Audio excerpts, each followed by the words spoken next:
CNE aprobó entregar el fondo partidario permanente a 7 organizaciones políticas que obtuvieron al menos el 5% de votos válidos en las 2 últimas elecciones. Fueron 12 los movimientos políticos que no cumplieron los requisitos.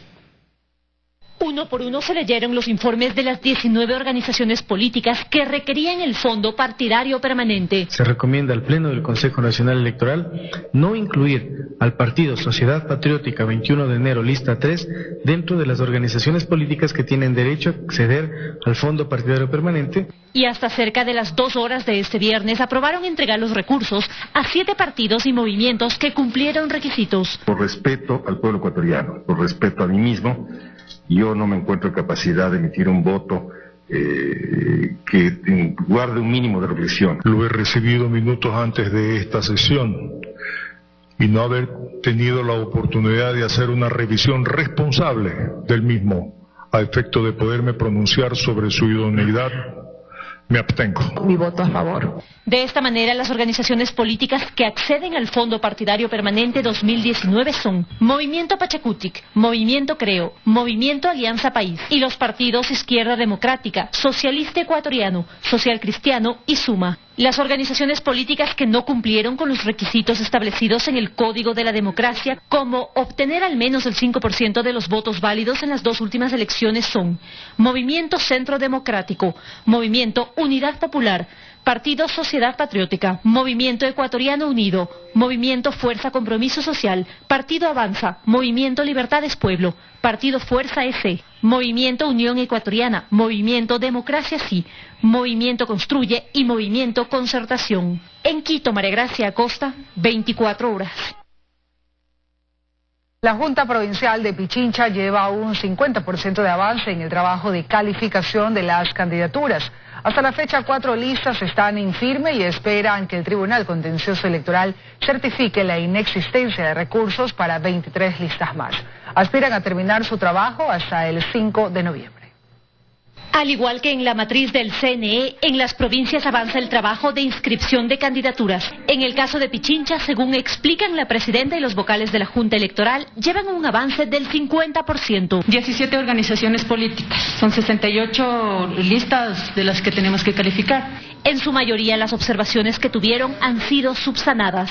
Según el vocal Rafael Carpio, sí hubo recursos por parte de las organizaciones políticas en esta Junta Provincial Electoral. 3 organizaciones políticas realmente, porque en un principio empezaron 20 organizaciones políticas, los cuales 3 no calificaron. En total son 544 los candidatos que solicitaron inscripción en esta delegación. 4 listas están en firme y 23 están calificadas esperando la certificación del Tribunal Contencioso Electoral. Con este nivel de avance en una de las provincias más grandes, aspiran a terminar el trabajo de la inscripción de candidaturas hasta el 5 de noviembre con el total de las listas, pues el 9 de noviembre iniciará otro trabajo, que es la elección de los miembros de la Junta Receptora del Voto. Además, como fue uno de los anuncios del Consejo Nacional Electoral por la pandemia, los recintos más grandes serán divididos. En Pichincha significa que se suman 26. Tendría que ser una suma de 414 recintos electorales para estas elecciones. En Quito, María Gracia Acosta, 24 horas. Y en Guayaquil, la calificación de las candidaturas para asambleístas provinciales también avanza a paso lento. El calendario electoral avanza, sin embargo, parece que en la calificación de las candidaturas a la Asamblea Nacional y el Parlamento Andino, el Consejo Nacional Electoral se está tomando su tiempo. Hasta el pasado jueves, solo 4 organizaciones políticas tenían en firme sus candidaturas de asambleístas nacionales: Unidad Popular, Izquierda Democrática, Partido Social Cristiano y Alianza Concertación Partido Socialista. De los restantes, 14 movimientos y partidos aún tienen que subsanar requisitos. En el caso de las juntas provinciales, el proceso avanza más rápido. Azuay, por ejemplo, ya culminó el trámite. De las 18 organizaciones políticas inscritas, 9 tuvieron errores que ya fueron subsanados. En total hay 90 candidatos principales y 90 suplentes. Hemos cumplido con los plazos establecidos. En cuanto a objeciones, no se ha presentado ninguna objeción en la provincia del Azuay. En la provincia de Los Ríos, 5 organizaciones políticas ya fueron aprobadas. 10 corrigen errores y otras 2 están próximas a ser analizadas. Las observaciones son las que arroja el sistema tema que muchas veces puede ser que no se ha presentado toda la documentación. Eso depende ya exclusivamente de la organización política. Mientras que en Guayas, 10 organizaciones políticas ya tienen el visto bueno. Faltan 7 por revisar. Ya tengo ciertos reportes de estas otras 7 organizaciones políticas que estimo vamos a calificar este día lunes. Con las candidaturas calificadas, las organizaciones políticas deben abrir sus cuentas bancarias para la campaña electoral, que inicia el 31 de diciembre de 2020 y concluye el 4 de febrero de 2021. Joana Ramos, 24 horas. Los municipios se comprometen en colaborar con el control de las aglomeraciones causadas por los partidos políticos. En Guayaquil aseguran que están en un proceso de socialización, ya que enseguida vendrán las sanciones si no se acata. El Consejo Nacional Electoral hizo el pedido formal a los municipios para que colaboren con el control, pues temen que movimientos políticos sean los responsables de aglomeraciones, como ya hemos visto lo han sido durante el proceso de inscripción de candidaturas. Aunque inicialmente esta parte del proceso electoral se pensó que sería de bajo riesgo, en ellas no se ha respetado el distanciamiento social y ni siquiera el uso de mascarillas. Y es que a nivel nacional 20.758 personas han asistido a concentraciones políticas durante la pandemia. Desde el municipio de Guayaquil, por ejemplo, dicen que ellos sí han colaborado con el control, que actualmente se encuentran en un proceso de socialización, pero que después de ello vendrán las sanciones. Lamentablemente hay que hacerlo así. Vamos a sancionar a los organizadores de estos eventos, en este caso los partidos políticos, que no logran controlar a sus seguidores, respetando el uso de mascarilla, respetando el distanciamiento social obligatorio. Zúñiga les recuerda a los movimientos políticos que la campaña electoral aún no inicia, pues apenas comenzará, según el calendario, el 31 de diciembre. Sin embargo, ya han identificado comportamientos inadecuados desde los partidos políticos. Imagino que los mítines se podrán ejecutar, es parte de la política, pero siempre cumpliendo estas disposiciones, siempre cumpliendo. Obviamente que va a ser un lugar, tiene que ser un lugar extenso si quieren meter un X número de cantidad de personas. Lo prudente es no hacerlo masivo. En los 17 eventos de inscripción de candidaturas para binomios presidenciales en Quito, se reunieron 5.040 personas, un número innecesario para cumplir el proceso. Las sanciones que se impondrán para los organizadores de estos eventos políticos son las que ya están definidas en cada una de las ordenanzas municipales a nivel nacional, como la obligación del uso de mascarilla y la prohibición de eventos masivos. Desde el Distrito Metropolitano de Quito también se anunció que brindarán su contingente al Consejo Nacional Electoral. Dayana Monroy, 24 horas. A propósito de aglomeraciones, el COE Nacional exhortó a los 221 municipios del país a que inhabiliten las visitas a los cementerios del 30 de octubre al 3 de noviembre para evitar aglomeraciones durante el feriado de difuntos. Sin embargo, serán los COEs cantonales los que tomen la última palabra. Con esta resolución de fecha 22 de octubre, el COE Nacional exhorta a los 221 municipios del país a que inhabiliten las visitas en los cementerios desde el 30 de octubre hasta el 3 de noviembre. Juan Zapata, director del ECU 911, explica los motivos de este pedido. Creo que es la decisión más acertada y más mesurada que se está tomando. Las aglomeraciones es un potencial de riesgo que lo hemos estado midiendo. Zapata recuerda que los cementerios son sitios que se visitan en familia. Entre las tradiciones de varias zonas del país está incluso comer junto a los difuntos. De allí que sostiene que las medidas de bioseguridad poco o nada se podrían cumplir. Además de ello, las ventas informales que se generan en los alrededores podrían propagar el virus. Pero la decisión final está en manos de los COEs cantonales, aunque Zapata cree que la mayoría de ellos se alineará a la propuesta. No va a haber autoridad local que pueda controlar la gran cantidad de personas que si se autorizan o se abren cementerios podríamos tener. Sin embargo, ya hay municipios que han expresado que no adoptarán la solicitud del COE. En Cuenca, por ejemplo, plantean su propio protocolo. Son 2 puertas que estarán aperturadas con el listado de las personas que podrán estar solamente media hora. Son 30 personas por cada una de las puertas. Mientras que en Tulcán, las autoridades sostienen que la solicitud llegó demasiado tarde. De estas fechas depende la economía de todo el año. No puedo dejar sin trabajo y sin oportunidad de empleabilidad a todas estas personas. A través de este comunicado, la alcaldía de Guayaquil resolvió suspender las visitas durante las fechas planteadas por el COE, mientras que el alcalde de Quito señaló en su cuenta de Twitter. La Mesa Técnica de Salud resolvió el día de ayer solicitar al COE Metropolitano que no autorice la apertura de cementerios y ceremonias religiosas en el Distrito Metropolitano de Quito. Aún hay municipios que no han tomado una decisión respecto a este tema. En Quito, Belén Merizalde, 24 horas. Los bonos del Seguro Social de la Policía podrían ser recuperados tras la oferta de devolución hecha por Jorge Cherres, a quien se le entregaron 532 millones de dólares en inversiones del ISPOL. Sin embargo, persisten las dudas sobre el destino de esos bonos.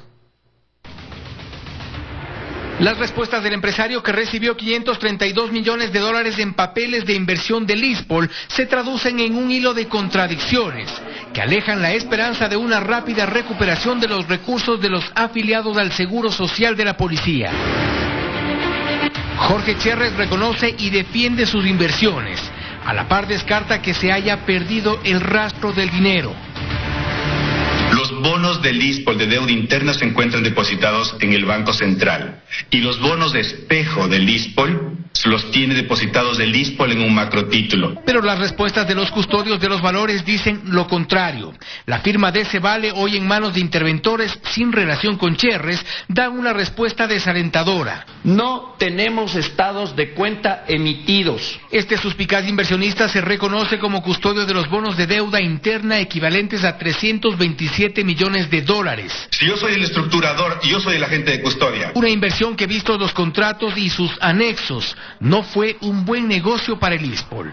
Por esos bonos de deuda interna, el Instituto de Seguridad Social de la Policía recibía 25 millones de dólares anuales por interés. Y el gran negocio nos va a pagar anualmente 20 millones, que tampoco se han concretado. A esto se suma algo más extraño todavía. El ISPOL aceptó invertir con Cherres aun cuando esta inversión suponía 61 millones de dólares menos de rentabilidad. El inversionista dice que ese dinero lo pagó por adelantado.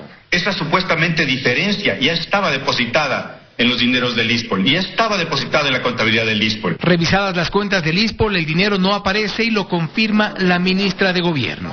Que el señor Cherres nos diga en dónde fue consignado, porque tal vez ha tenido alguna confusión como con todos los demás temas, que dice primero que están en un lugar y luego resulta que no están ahí. Pero tras las contradictorias declaraciones, Cherres ha hecho una oferta pública. Si no les gusta la estructura, el día de hoy mandan una carta, asumen todas las pérdidas que el Estado ecuatoriano causó al no pagar y sus bonos están devueltos mañana. No hay problema. Vamos a dirigir la carta a todas las empresas de Cherres. Lo que no nos parece aceptable es que si el señor Cherres ha cobrado ya por vencimientos 180 millones y le ha pagado a la policía 80, ¿en dónde están los otros 100? Eso no es pérdida. Esa es una especie de intermediación que en el camino hay 100 millones que debían llegarle a la policía y no le llegaron. Aceptada la propuesta, pero aún sin saber quién tiene los bonos. Desde el ISPOL se harán las cartas que sean necesarias. El propósito es recuperar el dinero de inversiones que debieron engrosar las cuentas del ISPOL, pero que no aparece. En Quito, Fausto Yepes, 24 horas. El gobierno pagará al IES 1.527 millones de dólares correspondientes a la contribución del 40% del Estado al fondo de pensiones del instituto. El pago será en efectivo y en 3 cuotas hasta fin de año.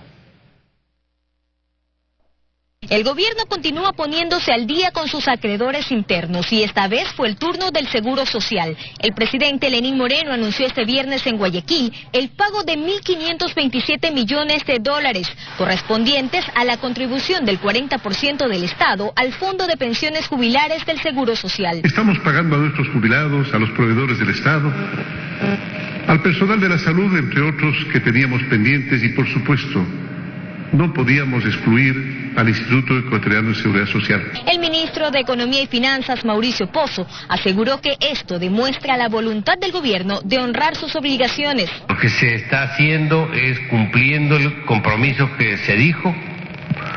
Se está avanzando en entregar una economía sana, una economía caminando. El pago será en efectivo y en 3 cuotas hasta diciembre. Cada una sería de 509 millones de dólares. En esta reunión se habló también sobre los avances en la creación de un proyecto de ley para las reformas a la seguridad social. Y es que según los balances de la Seguridad Social, los ingresos mensuales bordean los 325 millones de dólares, mientras que los egresos superan los 512 millones, provocando así un déficit de 187 millones de dólares. Entender que la sostenibilidad del fondo de pensiones va a derivar en un pago adecuado de nuestra jubilación en el momento que nos toque jubilar. Los 1.527 millones de dólares son una parte de los más de 16.000 millones de dólares que adeudaría el gobierno a la Seguridad Social. El problema de fondo no queda resuelto. Se requiere una reestructuración profunda que garantice su financiamiento, su sostenibilidad, ya lo había dicho Jorge, a lo largo del tiempo. El presidente aclaró que el dinero para este pago no proviene del crédito del Fondo Monetario Internacional, sino más bien de la liberación de otros compromisos. Joana Ramos, 24 horas. Más noticias, amigos. 11 personas fueron capturadas por la Policía Nacional en Manabí y Esmeraldas. 6 de ellas cuando transportaban cerca de media tonelada de cocaína hasta una pista clandestina en el cantón Manabita de Sucre. Los capturados tendrían nexos con el cartel mexicano de Jalisco. Agentes de la Unidad de Lucha contra el Crimen Organizado, ULCO, se adentraron entre las montañas y la vegetación. Tenían información que aquí sacarían vía aérea un cargamento de cocaína con destino a México. 5 ecuatorianos y un venezolano fueron los primeros capturados. Transportaban 400 paquetes con cocaína hasta la pista de despegue. Esta organización narcotraficante pretendía enviar una gran cantidad de alcaloide vía aérea con destino a México, donde además se visualizó una pista clandestina improvisada. Pero ya en Manta así fue la captura del mexicano Miguel Ángel Mérida Ortega, alias El Barbón, que coordinaba los envíos presuntamente del cártel de Jalisco. ¿Quién sería emisario en el Ecuador de un cartel mexicano? En esta misma ciudad manabita se allanó un hotel, donde se escondían otros 2 miembros de la supuesta red. Se encontraron armas y un dispositivo satelital, utilizado para conocer la ubicación de la droga. Se dieron otras acciones en Montecristi y al mismo tiempo en la provincia de Esmeraldas, sumando así un total de 11 personas capturadas. El alcaloide en el Ecuador de $760,000 americanos y en México de $22 millones. Vehículos, teléfonos celulares, radios de comunicación portátil y $24,980 también fueron parte de las evidencias.